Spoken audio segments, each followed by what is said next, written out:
প্রিয় ভিউয়ার্স, আমাদের যে অ্যান্ড্রয়েড ফোনগুলো আছে এই ফোনগুলো ইউজ করতে গেলে এমন একটা সমস্যা দেখা দেয়, চাই নতুন ফোন হোক অথবা পুরানা ফোন হোক, চাই মাঝারি ফোন হোক।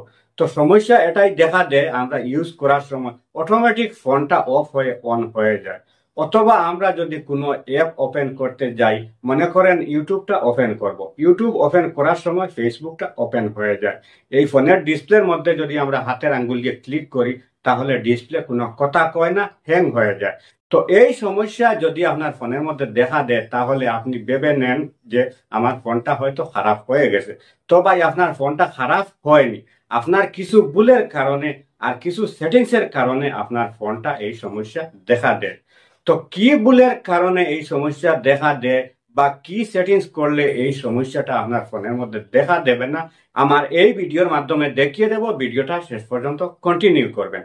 তো সর্বপ্রথম হচ্ছে, আপনার কি ভুলের কারণে আপনার ফোনটা এই সমস্যা দেখা দেয়। আপনি যখন আপনার ফোনের মধ্যে বেশি বেশি করে অ্যাপস ইনস্টল করে রাখবেন, অথবা আপনার এই ফোনের মধ্যে আপনি যখন অপচয় ভিডিও মানে ও কারণের ভিডিও আপনার কোনো দরকারই না সেই ভিডিওগুলা আপনি এই ফোনের মধ্যে সেভ করে রাখেন, অথবা বেশি করে ফটো সেভ করে রাখেন, অডিও সেভ করে রাখেন, তখন আপনার এই ফোনের মধ্যে এই সমস্যাটা দেখা দেয়। যেমন ধরেন, আপনার কোনো মালবাহী গাড়ি আছে, এই গাড়িটা 10 টন বুক করতে পারে, এই গাড়ির মধ্যে যদি আপনি 12 টন দিয়ে দেন তাহলে গাড়ির অবস্থাটা কি হবে?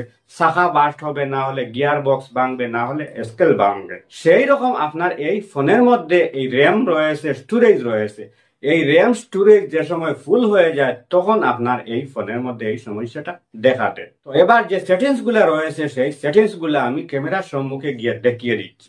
তো এই সেটিংস করার জন্য সর্বপ্রথমে আপনার ফোনের মধ্যে এই যে সেটিংস রয়েছে এই সেটিংস আপনি ওপেন করবেন।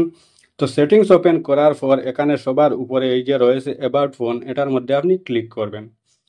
তারপর এখানে আপনি দেখবেন আপনার ফোনের স্টোরেজটা খালি আছে না ফুল আছে। যদি ফুল থাকে তাহলে আপনার ফোনের র্যামের উপর প্রেসার যাবে, আর ফোনের র্যামের উপর যদি প্রেসার যায় তাহলে এই সমস্যাটা আপনার ফোন করবে।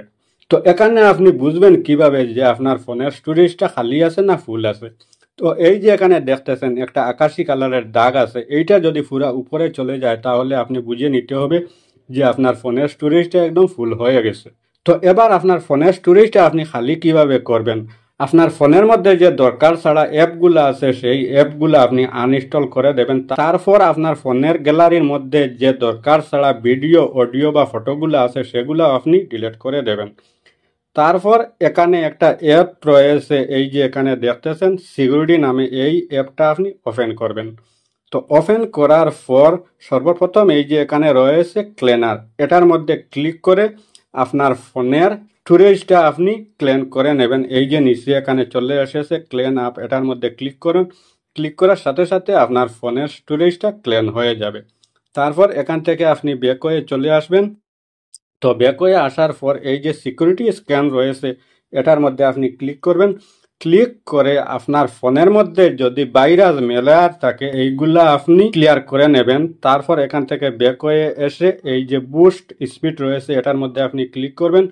ক্লিক করে আপনার ফোনের বুস্ট স্পিডটাও আপনি ক্লিয়ার করে নেবেন। তারপর এখান থেকে আপনি ব্যাক হয়ে চলে আসবেন। তো ব্যাক হয়ে আসার পর এবার আপনার ফোনের যে এই গুগল প্লে স্টোর আছে এই গুগল প্লে স্টোরের মধ্যে কয়েকটা সেটিংস করতে হবে, যার জন্য এই গুগল প্লে স্টোরটা আপনি ওপেন করবেন।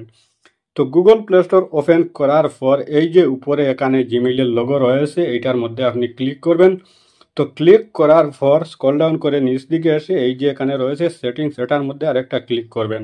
তারপর এই যে এখানে রয়েছে নেটওয়ার্ক পারফরম্যান্স, এটার মধ্যে ক্লিক করবেন। ক্লিক করার পর এই যে এখানে রয়েছে অ্যাপ ডাউনলোড পারফরম্যান্স, এটার মধ্যে আরেকটা ক্লিক করবেন। তারপর এই যে সবার নিচের যেটা রয়েছে আস্ক মি এভরি টাইম, এইটা সিলেক্ট করবেন। সিলেক্ট করে এখান থেকে ওকে করে দেবেন। তারপর এই যে এখানে রয়েছে অটো আপডেট অ্যাপস, এটার মধ্যে ক্লিক করবেন। ক্লিক করার পর এই যে নিচে রয়েছে ডোন্ট অটো আপডেট অ্যাপস, এইটা আপনি সিলেক্ট করবেন। তারপর এখান থেকে ব্যাক হয়ে আসবেন।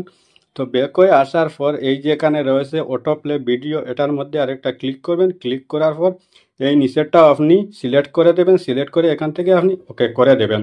তো এই কাজটা সম্পূর্ণভাবে যদি আপনার ফোনের মধ্যে করে নেন তাহলে এই সমস্যাটা আর আপনার ফোনের মধ্যে আসবেন।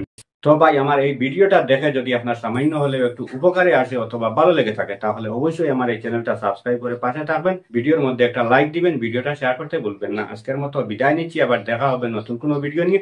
সেই পর্যন্ত ভালো থাকুন, সুস্থ থাকুন, আল্লাহ হাফিজ।